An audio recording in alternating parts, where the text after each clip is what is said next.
80, 90 காலகட்டங்கள்ல இருந்த நடிகர்கள்ல ஒரு சில பேர் மட்டும்தான் தற்போது வரைக்குமே சினிமாவுல நீடிச்சிட்டும் இருக்காங்க. அதுல மிக முக்கியமாக பார்க்கப்படுவது சூப்பர் ஸ்டார் ரஜினிகாந்த், கமலஹாசன் அப்படின்னு இவங்க 2 பேரும் சொல்லலாம். இவங்க தற்போது வரைக்குமே பெரிய ஸ்டார்களாக இருக்காங்க. இவங்கள எடுத்து பார்த்தீங்கன்னா, அந்த காலகட்டத்திலேயே ஒரு ரசிகர்கள் பட்டாளத்தையே கொண்டவர் அப்படின்னா, அது நவரச நாயகன் கார்த்திக் அவர்கள் தான். இவர் பார்த்தீங்கன்னா, பல வருடங்களாகவே சினிமா படங்கள் எதுவும் நடிக்காமல் வீட்டிலேயே இருந்துட்டு இருக்காரு. அவருடைய உடல்நிலை மோசமாக இருக்கு அப்படின்றதுனால பல சினிமா படங்களை தவிர்த்தது மட்டுமல்லாமல் தற்போது அவர் அரசியலிலுமே நேரங்களை செலவழிச்சிட்டு வந்தாரு. சமீபத்துல பாத்தீங்கன்னா இவருடைய உடல்நிலை மோசமாக இருந்தது.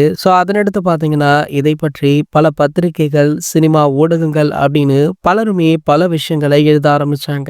இது ஒரு கட்டத்துல கார்த்திக் அவர்கள் அவசர சிகிச்சையில அனுமதிக்கப்பட்டிருக்காரு. அவருடைய உடல்நிலை ரொம்பவே மோசமாக இருக்கு அப்படின்னு அவருடைய உடல்நலம் தேறிய பிறகுமே பல பத்திரிகைகள் தொடர்ந்து இது போன்று எழுதி வந்ததால அவருடைய மகனான கௌதம் கார்த்திக் அவர்கள் இதற்கு விளக்கம் கொடுத்து வீடியோ ஒன்றையுமே வெளியிட்டிருந்தாரு. இதனடுத்து பாத்தீங்கன்னா தற்போது அவருடைய உடல்நலம் மோசமாக இருந்த பொழுது பல பிரபலங்களுமே அவரை தொடர்பு கொண்டு அவருக்கு சீக்கிரம் உடல்நலம் தேர வாழ்த்துக்கள் தெரிவிச்சாங்க.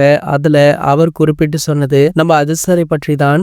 ஏகே அவர்கள் பாத்தீங்கன்னா கார்த்திக் அவர்களை தொடர்பு கொண்டு அவருடைய உடல்நலத்தை அப்போதே விசாரிச்சிருக்காராம்.